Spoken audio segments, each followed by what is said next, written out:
Sur le plateau avec nous ce matin, Monsieur Beidissi, qui est le président de l'Association sénégalaise des assurés. Merci encore une fois d'avoir répondu à notre invitation.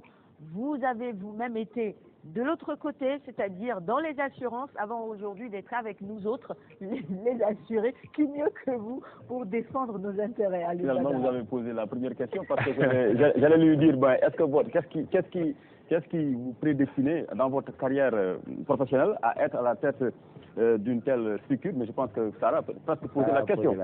Alors, allez-y, monsieur. Si. Alors, ben, je vous remercie d'abord pour cette invitation. L'association vous remercie afin de pouvoir se faire connaître. C'est notre devoir. Je rectifie un tout petit peu. Je suis toujours assureur. Je n'ai pas été, je suis toujours assureur, mais aussi président de l'Association sénégalaise des assurés. Est-ce que c'est pas... mais comment c'est possible? C'est un véritable numéro d'équilibriste, hein. C'est pas facile. Tout à fait, tout à fait. Ce n'est pas dichotomique. Parce que la question qu'on se pose, c'est qui mieux qu'un assureur pour connaître les besoins et les attentes de l'assuré? En tant qu'assuré, c'est l'assureur qui conçoit les produits. Pour l'assuré, il en connaît les tenants et les aboutissants, les attentes. Donc, celui qui a même un mieux va répondre à l'assuré. Donc, on ne peut pas parler de conflit d'intérêts. Ah ben, c'est comme ça qu'il le voit. Mais à mon niveau, il n'y en a pas. Je joue ma partition dans les deux. Je suis toujours assureur, je suis conseiller en assurance et je suis président de l'Association sénégalaise des assurés. Bon. Voilà.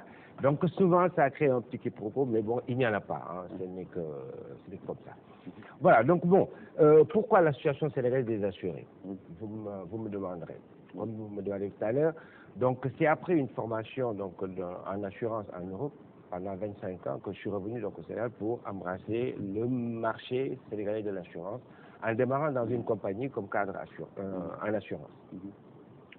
Et c'est au gré de l'expérience, au gré des clients que l'on rencontre et des feedbacks qu'ils nous donnent à amener au niveau de notre direction qu'on se rend compte qu'il y a un tout petit malaise. C'est-à-dire que j'étais dans la branche commerciale chargée d'aller chercher des clients.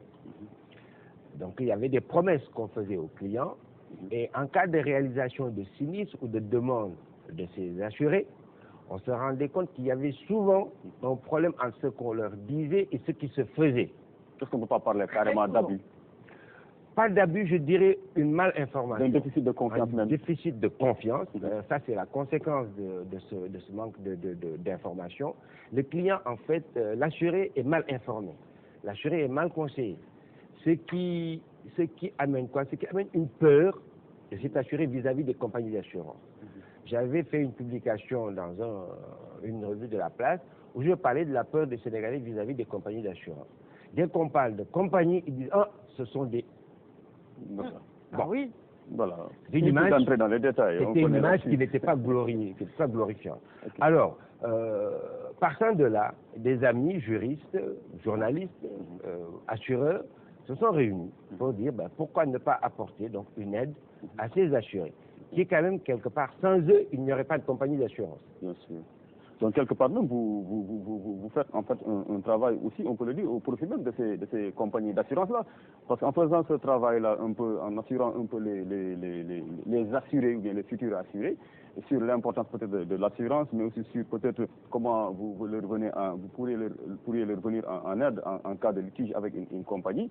En soi, vous renforcez leur confiance et peut-être ça peut les amener à vraiment à s'assurer aussi. Tout à fait, vous l'avez bien dit. Hein. Le rôle de l'assureur, c'est, hormis le fait de garantir des risques, c'est de donner la bonne information et l'information utile à l'assuré. L'assuré est novice dans ce domaine. Le langage des assureurs est tellement compliqué que l'assuré a du mal à comprendre et ne comprenant pas, il le jette au niveau de... Il raconte que du n'importe quoi. Et ils pensent même souvent, les assurés, que les textes ne les protègent pas suffisamment bien. Parce que tout simplement, il y a tellement de procédures à n'en plus finir que dans beaucoup de dossiers, ils préfèrent carrément abandonner. Et souvent, c'est au bénéfice des compagnies d'assurance. Ça, quand même, c'est pas du tout honnête. On peut le dire. Tout à fait, on peut le dire. On peut le dire, mais les textes sont très bien faits. C'est l'interprétation des textes, comme les compagnies les utilisent, qui semble un peu avoir un problème. Tellement de subtilité dans Tellement de subtilité, tellement d'interprétation. Pourtant, c'est clair. Vous voyez, l'objectif d'une compagnie d'assurance, c'est d'avoir le maximum de clients possible. Le client, pour l'avoir, il faut qu'il puisse venir vers vous. Il faut qu'il puisse vous donner son risque à garantir et attend, la seule chose qu'il attend de vous, parce que quand il vient souscrire, il ne part avec rien. L'assurance, vous donnez votre argent, vous ne partez avec rien. C'est un des seuls produits que l'on achète sans rien avoir et on ne l'aura qu'en cas de réalisation du sinistre. C'est ça. Déjà, il faut vraiment une confiance, vraiment une très bonne confiance pour que l'assuré puisse être bien. Alors, quand le sinistre se réalise et que l'assuré doit parcourir le parcours du combattant afin d'arriver, si tant est qu'il y arrive, voilà, donc c'est là où naît la peur. Cette peur existant, les assurés ont tendance à ne pas faire confiance, à ne même plus s'assurer parce qu'ils ont ce besoin de protection, parce que le besoin de protection et de sécurité, de sécurisation existe chez tous les êtres humains. J'achète un véhicule aujourd'hui à 40 millions, je viens chez l'assureur pour lui dire je veux assurer ce bien, mais souvent au Sénégal on dit je veux l'assurer au minimum. En fait, on ne cherche pas l'assurance. On cherche ce que j'appelle le ticket pour le policier. Le contrôle. Le contrôle.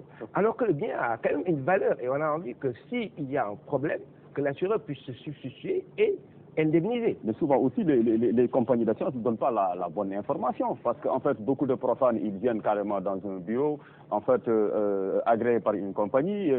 Ils se présentent, je veux juste assurer mon bien, par exemple, souvent ma voiture. Et on fait rapidement, voilà, la fiche d'engagement, le contrat.